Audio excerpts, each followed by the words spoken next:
എൻ്റെ ക്ലിനിക്കിൽ ഞാൻ കുറേയധികം പേഷ്യൻസിൽ കൊളസ്ട്രോൾ കൂടുതലായിട്ട് കണ്ടുവന്നിട്ടുണ്ട്. ചിലവർ ബേസിക് ആയിട്ടുള്ള ബ്ലഡ് ടെസ്റ്റ് ചെയ്യുമ്പോൾ അങ്ങനെയാണ് കൊളസ്ട്രോൾ കണ്ടുപിടിച്ചത്. ഈ ഒരു കൊളസ്ട്രോൾ നമ്മൾ ആ ലിപ്പിഡ് പ്രൊഫൈൽ ചെക്ക് ചെയ്യുമ്പോൾ ടോട്ടൽ കൊളസ്ട്രോൾ കൂടുതലാണ്, LDL കൂടുതലാണ്, HDL കൂടുതലാണ്. ഇത് കാരണം നമുക്ക് ഫാറ്റി ലിവർ ഉണ്ടാവാനുള്ള പോസിബിലിറ്റി. ഇത്രയും ഭക്ഷണ കാര്യങ്ങൾ നിങ്ങൾ ശ്രദ്ധിക്കുകയാണ്, ഇത്രയും ജീവിതശൈലി നിങ്ങൾ മാറ്റങ്ങൾ വരുത്തുമ്പോൾ തന്നെ നിങ്ങളുടെ കൊളസ്ട്രോൾ താനെ നോർമൽ ലെവലിലോട്ടേക്ക് വരാൻ തുടങ്ങും.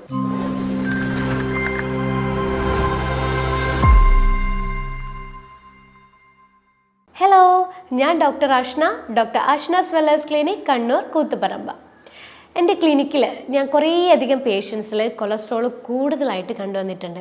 ചിലവർ ബേസിക് ആയിട്ടുള്ള ബ്ലഡ് ടെസ്റ്റ് ചെയ്യുമ്പോൾ അങ്ങനെയാണ് കൊളസ്ട്രോൾ കണ്ടുപിടിച്ചത്.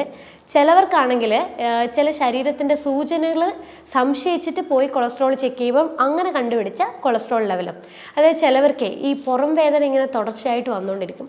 ചിലർക്കാണെങ്കിൽ കണ്ണിൻ്റെ താഴ്ഭാഗത്തായിട്ടൊരു തടിപ്പ് പോലെ വരിക, പിന്നെ ഭയങ്കരമായിട്ട് ക്ഷീണം വരിക, ശരീരത്തിലൊട്ടാക്കിയ ഒരു വേദനകളൊക്കെ വരിക. അപ്പം അങ്ങനെയുള്ള ചിലർ പോയിട്ട് കൊളസ്ട്രോൾ ചെക്ക് ചെയ്യുമ്പം അതിൻ്റെ പകരം നോക്കുമ്പോൾ കൊളസ്ട്രോൾ ഇങ്ങനെ കൂടുതലായിട്ട് ബ്ലഡ് ടെസ്റ്റിൽ കണ്ടുവരിക. അപ്പോൾ ചിലർ ഈ ബ്ലഡ് ടെസ്റ്റ് കണ്ട് ഭയന്ന് അങ്ങനെ ക്ലിനിക്കിൽ വന്നിട്ട് കുറേയധികം സംശയങ്ങൾ ചോദിച്ചിട്ടുണ്ട്. അതിൽ മെയിനായിട്ട് ചോദിക്കുന്ന ഒരു കാര്യമാണ്, നമുക്ക് ഈ കൊളസ്ട്രോൾ മരുന്നില്ലാണ്ട് എങ്ങനെയെങ്കിലും ഫുഡൊക്കെ ശ്രദ്ധിച്ച് നമുക്ക് കൺട്രോൾ ചെയ്ത് കൊണ്ടുവരാൻ പറ്റുമോ, അല്ലെങ്കിൽ ഈ മരുന്ന് കഴിച്ചിട്ടില്ലെങ്കിൽ ഇനി ഭാവിയിൽ സ്ട്രോക്ക്, ഹൃദ്രോഗങ്ങൾ, അങ്ങനെയുള്ള കോംപ്ലിക്കേറ്റഡ് ആയിട്ടുള്ള പ്രശ്നങ്ങൾ ഇനി എന്തെങ്കിലും വരുമോ? പിന്നെ അവർക്കുള്ള മെയിൻ പ്രശ്നം, ഇത് മരുന്ന് കഴിക്കാൻ തുടങ്ങിക്കഴിഞ്ഞാൽ പിന്നെ കഴിച്ചുകൊണ്ടിരിക്കണമല്ലോ, അപ്പോൾ കഴിക്കാതിരിക്കാനുള്ള മാർഗ്ഗങ്ങൾ എന്തെങ്കിലും പറഞ്ഞു തരുമോ? ഇങ്ങനെയുള്ള കാര്യങ്ങളാണ് കുറേ പേഷ്യൻസ് എന്നോട് ചോദിച്ചിട്ടുണ്ടായിരുന്നത്. നമ്മൾ ബ്ലഡ് ടെസ്റ്റ് ചെക്ക് ചെയ്ത് നോക്കുമ്പോഴേ ലിപ്പിഡ് പ്രൊഫൈലാണല്ലോ നമ്മൾ കൊളസ്ട്രോൾ അറിയാൻ വേണ്ടിയിട്ട് നമ്മൾ ചെക്ക് ചെയ്യുന്നത്. അതിൽ നമ്മൾ കാണും total cholesterol, triglyceride, HDL, LDL, VLDL, ഇങ്ങനെ ഓരോ ടൈപ്പ് കൊളസ്ട്രോളിൻ്റെ മെഷർമെൻറ്റ് അളവിനെയാണ് അതിൽ കാണിച്ചു തരിക. അപ്പോൾ നമ്മൾ നോക്കുമ്പം ഇതിൽ ട്രൈഗ്ലിസറൈഡ്, നമ്മൾ പറയുന്നത് ചീത്ത കൊളസ്ട്രോൾ, നല്ല കൊളസ്ട്രോൾ എന്ന് പറയുന്നില്ലേ, അതിൽ ചീത്ത കൊളസ്ട്രോൾ എന്ന് പറയുന്നതാണ് ട്രൈഗ്ലിസറൈഡും LDL എന്ന് പറയുന്ന കൊളസ്ട്രോളും.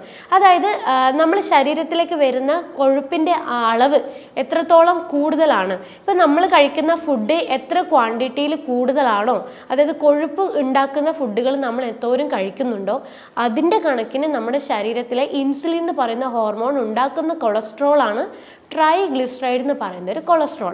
അപ്പോൾ ഇത് കൂടിക്കഴിഞ്ഞാൽ നമുക്ക് നമ്മുടെ ശരീരത്തിൽ കൊഴുപ്പ് അടിഞ്ഞു കൂടാനുള്ള ചാൻസസ് ഉണ്ട്. അതാണ് പിന്നീട് നമുക്ക് ഈ രക്തക്കുഴൽ വഴിയൊക്കെ കൂടുതലായിട്ട് കൊളസ്ട്രോൾ പോകുന്നത്. അതായത് നമ്മുടെ രക്തക്കുഴലിലെ ഭിത്തികൾക്കുള്ളിൽ അടിഞ്ഞു കൂടുന്ന കൊഴുപ്പാണ് LDL എന്ന് പറയുന്ന ഒരു കൊളസ്ട്രോൾ. ഈ കൊളസ്ട്രോൾ നിയന്ത്രണമില്ലാതെ അളവിൽ കൂടുതലായിട്ട് വരുമ്പോഴാണ് നമുക്ക് കോംപ്ലിക്കേഷൻസിലൊക്കെ സ്റ്റാർട്ട് ചെയ്യുക. അതായത് ഇത് പൊട്ടി, ഇത് കാരണം നമുക്ക് ഹാർട്ട് ബ്ലോക്ക്, ഹാർട്ട് അറ്റാക്ക് വരാം, സ്ട്രോക്കിൻ്റെ പ്രശ്നങ്ങൾ വരാം, രക്തസമ്മർദ്ദം പോലുള്ള പ്രശ്നങ്ങളൊക്കെ നമുക്ക് ഈ LDL കൊളസ്ട്രോൾ കൂടുതലാണെങ്കിൽ ഭാവിയിൽ നമുക്ക് നിയന്ത്രിച്ചിട്ടുണ്ടെങ്കിൽ വരാനുള്ള ചാൻസസ് ഉണ്ട്. അപ്പോൾ ഈ LDL എന്ന് പറയുന്ന ഒരു കൊളസ്ട്രോൾ നമ്മൾ എങ്ങനെ നമുക്കിത്, എന്തുകൊണ്ടാണ് നമുക്ക് LDL എന്ന് പറയുന്ന ഒരു കൊളസ്ട്രോൾ കൂടുന്നത്? നമ്മളുടെ LDL നിയന്ത്രിക്കുന്ന ഒരു കൊളസ്ട്രോളാണ് നല്ല കൊളസ്ട്രോൾ എന്ന് പറയുന്നൊരു HDL എന്ന് പറയുന്ന കൊളസ്ട്രോൾ. അപ്പോൾ ഈ HDL നമ്മൾ ബ്ലഡ് ടെസ്റ്റിൽ നോക്കുമ്പം ചിലർക്ക് 45 താഴോട്ടായിരിക്കും, 40 താഴോട്ടൊക്കെ ആയിരിക്കും. ശരിക്കും നമുക്ക് HDL നമുക്ക് കൂടുതലായിട്ട് വേണം നമ്മുടെ ശരീരത്തിൽ. HDL കൂടുതലായിട്ടുണ്ടെങ്കിൽ മാത്രമേ, അതായത് 40 മുകളിലോട്ട് വന്നു കഴിഞ്ഞാൽ മാത്രമേ നമ്മൾ ബ്ലഡ് ടെസ്റ്റിൽ കാണുന്നുള്ളൂ, അതിൻ്റെ റേഞ്ച് നമുക്ക് കാണാമല്ലോ. അപ്പോൾ 40 മുകളിലോട്ട് വരുന്ന HDL ആണ് ശരീരത്തിന് ആവശ്യമുള്ളത്. അപ്പോൾ കൂടുതലായിട്ട് HDL ശരീരത്തിൽ ഉണ്ടെങ്കിൽ നമുക്ക് LDL എന്ന് പറയുന്ന ഒരു കൊളസ്ട്രോളിനെ നിയന്ത്രിക്കാൻ പറ്റും. പക്ഷേ HDL കുറവാണ്, LDL കൂടുതലാണെങ്കിലാണ് നമുക്ക് കോംപ്ലിക്കേഷൻസ് കുറച്ച് കഴിഞ്ഞ് കഴിഞ്ഞാൽ സ്റ്റാർട്ട് ചെയ്യുന്നത്. അപ്പോൾ LDL എന്തുകൊണ്ടാണ് നമ്മുടെ ശരീരത്തിൽ ഇങ്ങനെ കൂടി വരുന്നത്? ഈ കൊളസ്ട്രോൾ എന്ന് പറയുന്നതിൻ്റെ മെയിൻ കാര്യം നമ്മുടെ ജീവിതശൈലിയിൽ ഉണ്ടാകുന്ന മാറ്റങ്ങളാണ്. അതായത് നമ്മുടെ ഭക്ഷണ ക്രമീകരണത്തിൽ ഉണ്ടാകുന്ന എന്തെങ്കിലും ഒരു മാറ്റങ്ങൾ, അല്ലെങ്കിൽ നമ്മൾ കൃത്യമായി വ്യായാമം ചെയ്യാതിരിക്കുക, അങ്ങനെയുള്ള ചില കാര്യങ്ങൾ കൊണ്ട് നമുക്ക് കൊളസ്ട്രോൾ കൂടാനുള്ള ചാൻസസ് ഉണ്ട്. അപ്പോൾ നമ്മൾ ഈ ഭക്ഷണത്തിൻ്റെ അകത്ത് ഈ സാച്ചുറേറ്റഡ് ആയിട്ടുള്ള ഫാറ്റ് അടങ്ങിയ ഫുഡുകൾ, അതായത് ഈ പാം ഓയിൽ, സൺഫ്ലവർ ഓയിൽ, ഇങ്ങനെയുള്ള ഓയിൽസ് നമ്മൾ കൂടുതൽ യൂസ് ചെയ്യുന്നവരാണെങ്കിൽ അവരുടെ ശരീരത്തിൽ സാച്ചുറേറ്റഡ് ആയിട്ടുള്ള ഫാറ്റ് കൂടുതലായിട്ട് വരും. അതുപോലെ ഈ ജങ്ക് ഫുഡ്സ്, ഓയിലി എണ്ണയിൽ വറുത്ത് പൊരിച്ച ഭക്ഷണങ്ങൾ, ഇങ്ങനെയുള്ള ഭക്ഷണങ്ങൾ കഴിക്കുമ്പോഴാണ് ശരീരത്തിലേക്ക് സാച്ചുറേറ്റഡ് ആയിട്ടുള്ള ഫാറ്റ് കൂടുതലായിട്ട് വരിക. ഇത് നമുക്ക് LDL എന്ന് പറയുന്ന ഒരു കൊളസ്ട്രോൾ കൂടാനുള്ള ചാൻസസ് ഉണ്ട്. അതുപോലെ നമ്മൾ മദ്യപിക്കുന്ന ഒരു വ്യക്തിയാണെങ്കിൽ നമുക്ക് LDL എന്ന് പറയുന്ന ഒരു കൊളസ്ട്രോൾ കൂടാം. അതുപോലെ നമുക്ക് വ്യായാമമൊന്നുമില്ല, ഇപ്പം നമ്മൾ ദിവസവും 3 നേരം കലോറി അടങ്ങിയ അല്ലെങ്കിൽ അന്നജം കൂടുതലായിട്ടുള്ള ഭക്ഷണങ്ങൾ കഴിച്ചു കഴിഞ്ഞാൽ അതെന്ത് ചെയ്യും, നമ്മുടെ ശരീരം അത് എനർജി ആക്കിയിട്ടാണ് മാറ്റുക. അപ്പോൾ നമുക്ക് കൃത്യമായിട്ട് വ്യായാമം ഇല്ലാതിരിക്കുമ്പോൾ നമ്മുടെ ശരീരത്തിൽ ഈ നമ്മൾ അന്നജം വഴി ഉള്ളിലേക്ക് എത്തിയ ഗ്ലൂക്കോസ് അത് ഉപയോഗിക്കാതെ എനർജിയാക്കി മാറ്റി ഉപയോഗിക്കാതെ വരുമ്പോഴത് ഫാറ്റായിട്ട് അടിഞ്ഞുകൂടും. അപ്പോൾ നമുക്ക് എന്തുണ്ടാവാം, നമുക്ക് ഈ രക്തക്കുഴൽ വഴിയൊക്കെ ഈ ഫാറ്റ് പോകാനുള്ള ചാൻസസ് ഉണ്ട്. അത് കാരണം നമുക്ക് LDL കൂടാം. LDL കാരണം നമുക്ക് ഭാവിയിൽ ഇതുപോലെയുള്ള ഹൃദ്രോഗങ്ങൾ വരാനുള്ള ചാൻസസും ഉണ്ട്. അതുപോലെ നമുക്ക് ചില മരുന്നുകളുടെ ഉപയോഗം കൊണ്ട് നമുക്ക് കൊളസ്ട്രോളിൻ്റെ അളവ് കൂടാം. ചിലവർ ഈ BP-യുടെ മരുന്ന് എടുക്കുന്നവർക്ക്, തുടർച്ചയായിട്ട് BP-യുടെ മരുന്ന് എടുക്കുന്നവർക്ക് കൊളസ്ട്രോൾ കൂടാനുള്ള ചാൻസസ് ഉണ്ട്. അതുപോലെ ചില ആരോഗ്യ പ്രശ്നങ്ങൾ കൊണ്ട്, അതായത് നമുക്ക് തൈറോയിഡിൻ്റെ പ്രശ്നങ്ങൾ കൊണ്ടോ പ്രമേഹത്തിൻ്റെ പ്രശ്നങ്ങളൊക്കെ കൊണ്ടുള്ളവർക്ക് കൊളസ്ട്രോൾ കൺട്രോൾ ഇല്ലാതെ വരാനുള്ള ചാൻസസ് ഉണ്ട്. പിന്നെ ഈ ഒരു കൊളസ്ട്രോൾ നമ്മൾ ആ ലിപ്പിഡ് പ്രൊഫൈൽ ചെക്ക് ചെയ്യുമ്പോൾ ടോട്ടൽ കൊളസ്ട്രോൾ കൂടുതലാണ്, LDL കൂടുതലാണ്, HDL കൂടുതലാണ്. ഇത് കാരണം നമുക്ക് ഫാറ്റി ലിവർ ഉണ്ടാവാനുള്ള പോസിബിലിറ്റി ഉണ്ട്. കാരണം ആ കൂടി കിടക്കുന്ന ട്രൈഗ്ലിസറൈഡ് ഉണ്ടല്ലോ, നമ്മൾ നേരത്തെ പറഞ്ഞു, നമ്മൾ കൂടുതലായിട്ട് അന്നജം കഴിക്കുമ്പം കൂടുതലായിട്ട് ട്രൈഗ്ലിസറൈഡ് എന്ന് പറയുന്ന ഒരു കൊളസ്ട്രോൾ നമ്മുടെ ശരീരത്തിൽ ഉണ്ടാകും. അപ്പം ഇത് കൂടുതലായിട്ട് നിന്ന് കഴിഞ്ഞാൽ അത് നമ്മുടെ ലിവറിൽ കെട്ടിക്കിടക്കാനും അത് ഫാറ്റി ലിവർ ആവാനുള്ള ചാൻസസ് ഉണ്ട്. അതുപോലെ ഈ LDL എന്ന് പറയുന്നത് 100-ൽ താഴോട്ടാണ് LDL വേണ്ടത്. പക്ഷേ ഇതൊരു 130, 140 റേഞ്ച്, 160 വരെയൊക്കെ പോകുന്നത് വലിയ പ്രശ്നമില്ല. പക്ഷേ ഇത് 200-ന് മുകളിലോട്ട് വരുമ്പോഴാണ് ശരിക്കും LDL സംബന്ധിച്ചിട്ടുള്ള കോംപ്ലിക്കേഷൻസ് കാര്യങ്ങളൊക്കെ നമുക്ക് വരുന്നത്.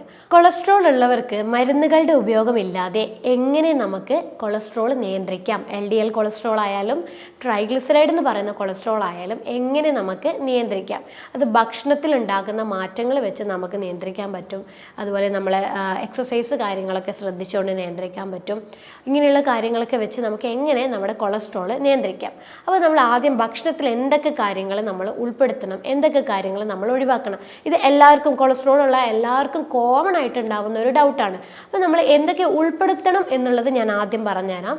അപ്പോൾ നമ്മൾ എപ്പോഴും ആദ്യം ചിന്തിക്കേണ്ട ഒരു കാര്യം ധാന്യങ്ങളെ കുറിച്ചാണ്. കാരണം ധാന്യങ്ങളാണ് നമ്മുടെ ശരീരത്തിൽ പെട്ടെന്ന് കൊളസ്ട്രോൾ കൂട്ടുന്ന ഭക്ഷണങ്ങൾ. അപ്പോൾ നമ്മൾ ധാന്യങ്ങളിൽ നമ്മളെപ്പോഴും തവിടോട് കൂടിയുള്ള ധാന്യങ്ങൾ കഴിക്കാൻ വേണ്ടിയിട്ട് കഴിക്കുക. തവിടോട് കൂടിയുള്ള അരി, അതുപോലെ ഓട്സിലാണെങ്കിൽ steel cut oats, rolled oats പോലുള്ള ഓട്സുകൾ കഴിക്കുക. അതുപോലെ തവിടോട് കൂടിയുള്ള ഗോതമ്പ്, അപ്പോൾ അതുപോലെ പരിപ്പ് വർഗ്ഗങ്ങൾ മുളപ്പിച്ചിട്ട്. അപ്പോൾ ഈ പറയുന്ന ധാന്യങ്ങൾ നമുക്ക് കൊളസ്ട്രോൾ ഉള്ളവർക്ക് ചെറിയ അളവിൽ ദിവസവും നമുക്ക് ഉൾപ്പെടുത്താൻ പറ്റും. കാരണം ഇതിൽ നല്ല പോലെ സോലിബിൾ ഫൈബർ അടങ്ങിയിട്ടുണ്ട്. ഈ സോലിബിൾ ഫൈബർ നമ്മുടെ ശരീരത്തിലെ കൊളസ്ട്രോൾ, LDL എന്ന് പറയുന്ന ഒരു ചീത്ത കൊളസ്ട്രോളിനെ നിയന്ത്രിക്കാനും HDL എന്ന് പറയുന്ന ഒരു കൊളസ്ട്രോളിനെ കൂട്ടാനും അതുപോലെ ഇൻസുലിൻ റെസിസ്റ്റൻസ് നിയന്ത്രിക്കാനും വേണ്ടിയിട്ട് സഹായിക്കും. അതുപോലെ ഈ തവിടോട് കൂടിയുള്ള ധാന്യത്തിൽ വൈറ്റമിൻസും ഉണ്ട്, മിനറൽസും ഉണ്ട്. അത് നല്ലതാണ്, നമ്മുടെ ശരീരത്തിനെ ന്യൂട്രീഷൻ വെച്ച് നറിഷ് ചെയ്യുകയാണ് ചെയ്യുന്നത്. അതുകൊണ്ട് എപ്പോഴും നമ്മൾ കഴിക്കുമ്പോൾ തവിടോട് കൂടിയുള്ള ഭക്ഷണങ്ങൾ കഴിക്കുക. ഫ്രൂട്ട്സിൽ നമുക്ക് കൊളസ്ട്രോൾ കുറയാൻ വേണ്ടിയിട്ട്, അതായത് ചീത്ത കൊളസ്ട്രോൾ ആയിട്ടുള്ള LDL കൊളസ്ട്രോൾ കുറയാൻ വേണ്ടിയിട്ട് ഉൾപ്പെടുത്താൻ പറ്റുന്ന ഒന്നാണ് ആപ്പിൾ. ഈ ആപ്പിളിൽ പോളിഫിനോൾ എന്ന് പറയുന്ന ഒരു കണ്ടന്റ് ഉണ്ട്. ഈ ഒരു കണ്ടന്റ് നമ്മുടെ ശരീരത്തിലെ ചീത്ത കൊളസ്ട്രോൾ കുറയാൻ വേണ്ടിയിട്ട് വളരെ നല്ലതാണ്. അപ്പോൾ നമ്മൾ ആപ്പിൾ ഒരു ദിവസം 2 ആപ്പിൾ വെച്ച് കഴിക്കും. അതൊരു നേരത്തെ ഭക്ഷണമാക്കിയിട്ട് തന്നെ നമ്മൾ മാറ്റുക, അല്ലാതെ ഇടവിട്ട സമയങ്ങളിലല്ല. ഒരു നേരത്തെ ഭക്ഷണമാക്കി മാറ്റുവാണെങ്കിൽ കൊളസ്ട്രോൾ കുറയാൻ വേണ്ടിയിട്ട് വളരെ നല്ലതാണ്. അതുപോലെ നമ്മൾ സിട്രസ് ആയിട്ടുള്ള ഫ്രൂട്ട്സ്, അതായത് ഓറഞ്ച്, മുസമ്പി, പൈനാപ്പിൾ, മുന്തിരി പോലത്തെ സിട്രസ് ഫ്രൂട്ട്സ് ഉൾപ്പെടുത്തുന്നതും ബെറീസ് അങ്ങനെയുള്ള ഫ്രൂട്ട്സ് ഒക്കെ നമുക്ക് ഉൾപ്പെടുത്തുന്നത് കൊളസ്ട്രോൾ കുറയാൻ വേണ്ടിയിട്ട് വളരെ നല്ലതാണ്. പിന്നെ നമുക്ക് ഉൾപ്പെടുത്താൻ പറ്റുന്നതാണ് നട്ട്സും സീഡ്സും. ഈ നട്ട്സ് സീഡ്സ് എന്ന് പറയുമ്പോൾ ആൽമണ്ട്, കാൽഷ്യൂസ്, ബദാം. നമുക്ക് പേടിയാണ് ശരിക്കും ഈ അണ്ടിപ്പരിപ്പ് കഴിക്കാൻ പറ്റുമോ, കൊളസ്ട്രോൾ കൂടിയില്ലേ എന്ന് ചിന്തിക്കുന്നവരുണ്ട്. പക്ഷേ ഈ കാഷ്യൂസ്, നട്ട്സിൽ അങ്ങനെയുള്ള എല്ലാ നട്ട്സും സീഡ്സിൻ്റെ അകത്തും അടങ്ങിയിരിക്കുന്നത് മോണോ അൺസാച്ചുറേറ്റഡ് ആയിട്ടുള്ള ഫാറ്റി ആസിഡാണ്. അതായത് നല്ല ഫാറ്റാണ് ഇതിൽ അടങ്ങിയിരിക്കുന്നത്. അതേപോലെ ഒമേഗ 3 ഫാറ്റ്. ഇത് രണ്ടും നല്ല ഫാറ്റുകളാണ്. അപ്പോൾ ഇതുകൊണ്ട് തന്നെ നമുക്കിത് കഴിക്കുന്നത് കൊണ്ട് കൊളസ്ട്രോൾ കൂടില്ല, മറിച്ച് LDL കൊളസ്ട്രോൾ കുറയ്ക്കാനും HDL എന്ന് പറയുന്നൊരു നല്ല കൊളസ്ട്രോൾ കൂട്ടാനും വേണ്ടിയിട്ട് നമുക്ക് ഈ ഭക്ഷണം നമുക്ക് കൊളസ്ട്രോൾ കുറയാൻ വേണ്ടിയിട്ട് ഉൾപ്പെടുത്താം. പിന്നെ നമുക്ക് മീനുകളാണ്, അതായത് omega-3 അടങ്ങിയിട്ടുള്ള നല്ല ഫാറ്റ് അടങ്ങിയിട്ടുള്ള മീനുകൾ, നമ്മൾ ചെറിയ ചെറിയ മീനുകൾ, മത്തി, നത്തോലി, അങ്ങനെയുള്ള ചെറിയ ചെറിയ മീനുകളൊക്കെ നമ്മൾ ഉൾപ്പെടുത്തുന്നത് omega-3 ഫാറ്റി ആസിഡ് കൂടാൻ വേണ്ടിയിട്ട് വളരെ നല്ലതാണ്. പിന്നെ നമുക്ക് ഉൾപ്പെടുത്താൻ പറ്റുന്നതാണ് വെണ്ടക്ക. ഈ കൊളസ്ട്രോൾ കുറയാൻ വേണ്ടിയിട്ട് ഏറ്റവും നല്ല സപ്പോർട്ട് ചെയ്യുന്നൊരു വെജിറ്റബിൾ ആണ് വെണ്ടക്ക. അപ്പോൾ ഈ വെണ്ടക്കയിലൊരു മ്യൂസിൻ എന്ന് പറയുന്ന ഒരു കണ്ടന്റ് ഉണ്ട്. ഈ മ്യൂസിൻ നമ്മളുടെ LDL കൊളസ്ട്രോൾ കുറയാൻ വേണ്ടി നല്ലതാണ്. അപ്പോൾ ദിവസവും നമുക്ക് വെണ്ടക്കയുടെ വറവോ അല്ലെങ്കിൽ തോരനോ ആയിട്ട് നമുക്ക് ദിവസവും കഴിക്കുന്നത് കൊളസ്ട്രോൾ കുറയാൻ വേണ്ടിയിട്ട് നല്ലതാണ്. അതുപോലെ അവക്കാഡോ, നമുക്ക് അവക്കാഡോ എന്ന് പറയുന്നത് എല്ലാവർക്കും അറിയാം, ഇതൊരു നല്ലൊരു ഫാറ്റാണ്. അപ്പോൾ ഈ നല്ല ഫാറ്റ് എന്ന് പറയുന്നത് HDL ആണ്. HDL കൂടാൻ വേണ്ടിയിട്ട് നമുക്ക് അവക്കാഡോ ഉൾപ്പെടുത്താം. HDL കൂടുമ്പോൾ LDL താനെ കുറയാൻ വേണ്ടിയിട്ട് സഹായിക്കും. പിന്നെ നമുക്ക് ഉൾപ്പെടുത്താൻ പറ്റുന്നതാണ് extra virgin olive oil. Olive oil നമുക്ക് omega-3 ഫാറ്റി ആസിഡ് റിച്ച് ആയിട്ടുള്ളതായതുകൊണ്ട് തന്നെ LDL കൊളസ്ട്രോൾ കുറയാൻ വേണ്ടിയിട്ട് വളരെ നല്ലതാണ്. അപ്പോൾ നമ്മൾ ഇത് കുക്ക് ചെയ്യാൻ ഉപയോഗിക്കരുത്. സാലഡിൽ നമ്മൾ 1 ടീസ്പൂണ് ഈ ഒലിവ് ഓയിൽ ഉൾപ്പെടുത്തുവാണെങ്കിൽ നമുക്ക് HDL കൂടാനും LDL കുറയാനും വേണ്ടിയിട്ട് വളരെ നല്ലതാണ്. പിന്നെ നമ്മൾ ഭക്ഷണത്തിൽ ഇലക്കറികൾ നന്നായിട്ട് ഉൾപ്പെടുത്താൻ വേണ്ടി ശ്രദ്ധിക്കുക. ബ്രക്കോളി, കാബേജ്, ചീര, ഇതൊക്കെ നമ്മൾ ഉൾപ്പെടുത്തുമ്പോൾ LDL കുറയും. കാരണം ഇതിലൊക്കെ നല്ലപോലെ ഫൈബറിൻ്റെ അളവ് അടങ്ങിയിരിക്കുന്നത് കൊണ്ട് തന്നെ കൊളസ്ട്രോൾ കുറയാൻ വേണ്ടിയിട്ട് വളരെ നല്ലതാണ്. പിന്നെ നമുക്ക് വെളുത്തുള്ളി, ദിവസവും നമ്മളൊരു 2 വെളുത്തുള്ളി നമ്മൾ ചമ്മന്തിയായിട്ടോ അല്ലെങ്കിൽ ചുട്ടിട്ടോ കഴിക്കുന്നത് കൊളസ്ട്രോൾ കുറയാൻ വേണ്ടി വളരെ നല്ലതാണ്. കാരണം ഇതിൽ അലിസിൻ എന്ന് പറയുന്ന ഒരു ആൻറ്റി ഓക്സിഡൻ്റ് ഉണ്ട്. ഈ ആൻറ്റി ഓക്സിഡൻ്റ് കൊളസ്ട്രോൾ കുറയാൻ വേണ്ടിയിട്ട് വളരെ നല്ലതാണ്. അപ്പോൾ ഇത്രയും ഫുഡുകൾ നമ്മൾ LDL കൊളസ്ട്രോൾ അല്ലെങ്കിൽ ചീത്ത കൊളസ്ട്രോൾ കുറയാൻ വേണ്ടിയിട്ട് നമുക്ക് ഭക്ഷണത്തിൽ ഉൾപ്പെടുത്താവുന്നതാണ്. നമ്മൾ ഒഴിവാക്കേണ്ട ഭക്ഷണങ്ങളാണ് ഈ വൈറ്റ് റൈസ് നമ്മൾ പൂർണ്ണമായിട്ട് ഒഴിവാക്കുക, പഞ്ചസാര പൂർണ്ണമായിട്ട് ഒഴിവാക്കുക, ഓയിലി ആയിട്ടുള്ള ഭക്ഷണങ്ങൾ, ജങ്ക് ഫുഡ് കാര്യങ്ങളൊക്കെ നന്നായിട്ട് ഒഴിവാക്കാൻ വേണ്ടിയിട്ട് ശ്രദ്ധിക്കുക. പിന്നെ നമ്മൾ നന്നായിട്ട് വർക്കൗട്ട് ചെയ്യുക അല്ലെങ്കിൽ എക്സസൈസ് ചെയ്യുക. നന്നായിട്ട് എക്സസൈസ് ചെയ്യുന്ന ഒരു വ്യക്തിക്ക് ശരീരത്തിൽ കെട്ടിക്കിടക്കുന്ന ഫാറ്റ് എനർജി ആയിട്ട് മാറാനും കൊളസ്ട്രോളിൻ്റെ അളവ് നിയന്ത്രിക്കാനും വേണ്ടിയിട്ട് സഹായിക്കും. അതുപോലെ നന്നായിട്ട് വെള്ളം കുടിക്കുക. ലിവർ ശുദ്ധീകരണത്തിന് വേണ്ടിയിട്ടും കൊളസ്ട്രോൾ നിയന്ത്രിക്കാനും വെള്ളം അത്യാവശ്യമാണ്. നന്നായിട്ട് വെള്ളം ഉൾപ്പെടുത്താൻ വേണ്ടിയിട്ട് ശ്രദ്ധിക്കുക. അപ്പോൾ ഇത്രയും ഭക്ഷണ കാര്യങ്ങൾ നിങ്ങൾ ശ്രദ്ധിക്കുകയാണ്, ഇത്രയും ജീവിതശൈലി നിങ്ങൾ മാറ്റങ്ങൾ വരുത്തുമ്പം തന്നെ നിങ്ങളുടെ കൊളസ്ട്രോൾ താനെ നോർമൽ ലെവലിലോട്ടേക്ക് വരാൻ തുടങ്ങും. പിന്നെ നമുക്ക് വീട്ടിൽ വെച്ചിട്ട് ഒരു ഹോം റെമഡി പോലെയായി നമുക്ക് കൊളസ്ട്രോൾ എങ്ങനെ കുറയ്ക്കാം എന്നുള്ളത് നോക്കാം. അതിന് വേണ്ടത് നമ്മൾ ഒരുവിധ ആൾക്കാർക്ക് ഇതിനെക്കുറിച്ച് അറിയാം. അതായത് നമുക്ക് വേണ്ടത് ആര്യവേപ്പിലയും മഞ്ഞളുമാണ്. അപ്പോൾ ഒരു തണ്ട് ആര്യവേപ്പിലയും ചെറിയൊരു കഷ്ണം മഞ്ഞൾ നമ്മൾ അരച്ച് ഒരു നെല്ലിക്ക സൈസിൽ ഉരുട്ടിയെടുത്തിട്ട് ഇത് നമ്മൾ രാവിലെയും വൈകുന്നേരവും ഭക്ഷണത്തിന് മുന്നേ ആയിട്ട് കഴിക്കുന്നത് കൊളസ്ട്രോളിൻ്റെ അളവ് നല്ലപോലെ കുറയാൻ വേണ്ടിയിട്ട് വളരെ എഫക്റ്റീവാണ്. രണ്ടാമതായിട്ട് നമുക്ക് ചെയ്യാൻ പറ്റുന്ന കാര്യമാണ് നെല്ലിക്ക. ഒരു 1-2 നെല്ലിക്ക, ഒരു ചെറിയ കഷ്ണം ഇഞ്ചിയും ഒരു നുള്ളി ഇന്ദുപ്പും കൂടി നമ്മൾ നന്നായിട്ട് മിക്സിയിൽ കുറച്ച് വെള്ളം ഒഴിച്ച് അടിച്ച് 1 ഗ്ലാസ് വെള്ളം നമ്മൾ രാവിലെ വെറും വയറ്റിൽ കുടിക്കുന്നത് കൊളസ്ട്രോൾ കുറയാൻ വേണ്ടിയിട്ട് വളരെ എഫക്റ്റീവാണ്. അപ്പോൾ ഇത്രയും കാര്യങ്ങൾ നിങ്ങൾ ഒരുമിച്ച് ശ്രദ്ധിക്കുവാണെങ്കിൽ നിങ്ങൾ LDL കൂടിയിരിക്കുന്നത് കുറയും, ട്രൈഗ്ലിസറൈഡ് നോർമൽ ആവാൻ തുടങ്ങും, HDL കൂടാൻ തുടങ്ങും, ടോട്ടൽ കൊളസ്ട്രോൾ നോർമൽ ആവാൻ തുടങ്ങും. അപ്പം ഈ കാര്യങ്ങളൊക്കെ ശ്രദ്ധിച്ച് നല്ലൊരു ജീവിതശൈലി നിങ്ങൾ നിലനിർത്തി കൊണ്ടുപോവുകയാണെങ്കിൽ നിങ്ങൾക്ക് കൊളസ്ട്രോൾ ഇല്ലാതെ കൊളസ്ട്രോൾ കാരണം ഉണ്ടാവുന്ന കോംപ്ലിക്കേഷൻസ് ഒക്കെ ഒഴിവാക്കി കൊണ്ടുപോകാനും സാധിക്കും. അപ്പോൾ അടുത്തൊരു ഹെൽത്ത് ടോപ്പിക്കുമായിട്ട് അടുത്ത വീഡിയോയിൽ കാണാം. അതുവരേക്കും ബൈ.